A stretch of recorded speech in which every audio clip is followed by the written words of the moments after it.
Welcome back to The Extract from the Best Wines Media Tasting Room. I'm Kyle Meyer, and next to me today is Todd Alexander. Todd, I'm going to start with a personal question. How old are you?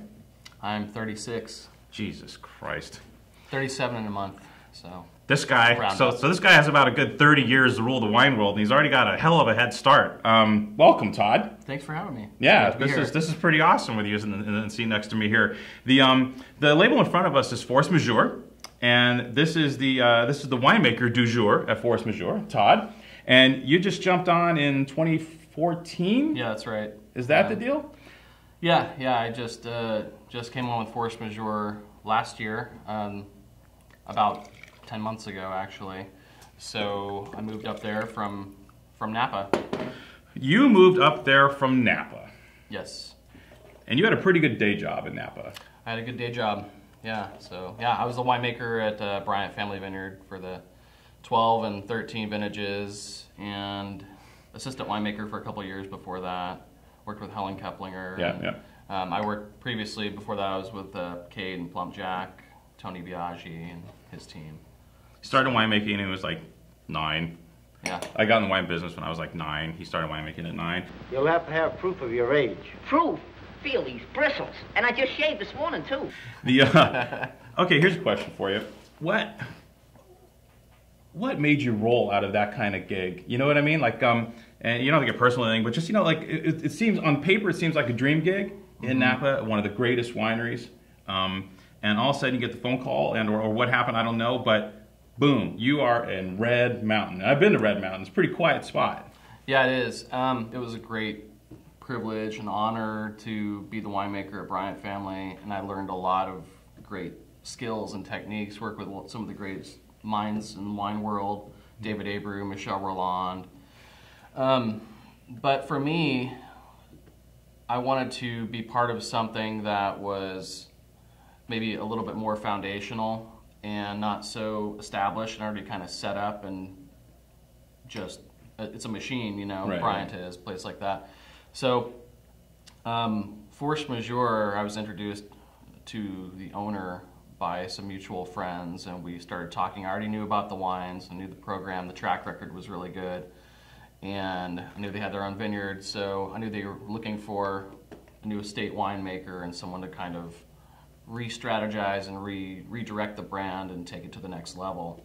So for me, with my background, having worked for places that already had, you know, been established very well and had great track records and were already kind of doing their things, I wanted to take my skills and just apply them to something new where I felt like I could have a positive impact on something that already had kind of great foundations and great potential. So Force Majeure was a no-brainer for me, really. I mean, I had to really consider my options, but when I got to know Paul and I got up there and saw the vineyard and talked to him about and saw how passionate he was and how much thought went into this site and developing it and just how much they wanted to make it truly great, it was easy for me to go, and I haven't regretted it at all.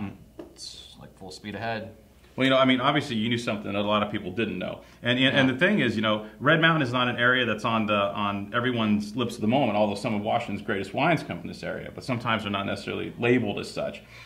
You knew something a lot of folks didn't. What attracted you to Red Mountain? Like, what did you see there that you were like, oh my gosh? Was it some wines that you had in the past? Was it the soil? Was it a combination? Was it the people? Yeah, I mean, I'd known of Red Mountain for quite a long time. I heard about it, I don't know, 15 years ago, I think, and knew that there were great wines coming out of there from a number of different producers, including like Cool Cedar Creek has a vineyard in Red Mountain. And after I actually went there and walked the site, I saw how kind of just, it's pretty stark. It's different, very different than Napa, but you get some of the similar qualities in the wines. It's climatologically, it's kind of similar. It's a little bit warmer, but it gets cool. Has cool nights, and the soils, you know, with the Missoula floods and the previous kind of lava flows and basalt bedrocks, there's a lot of geological diversity in the site that I think makes for pretty compelling wines. So that was kind of what drew me in, and then it's a very small area, and it's kind of exploding right now. There's a lot of development happening out there. There's starting to be land grabs and just lots of vineyards being put in. So I knew it was a good time to kind of get up there and get my foot in the door and be part of that kind of new wave that's springing up in Washington.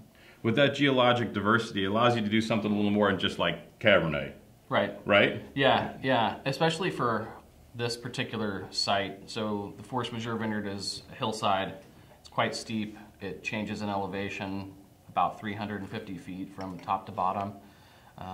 It's kind of like Hermitage, Priorat, Côte Rôtie, something that's kind of it's pretty steep. And at the bottom of the vineyard, you have some really deep warden soils that are the Bordeaux varietals are well suited for. And then in the upper part of the vineyard, you have this fractured basalt and very thin topsoil. So they decided to put the Rhone varietals planted up in that part of the vineyard, and you get some really nice concentration out of that. And then, you know, if you were to plant Cabernet up there, you might get just too much intensity, too much tannin. Yeah. But with Syrah, Grenache, larger berries, it works really well. And then the Bordeaux varietals do very well at the bottom. So yeah, you can do quite a bit of different.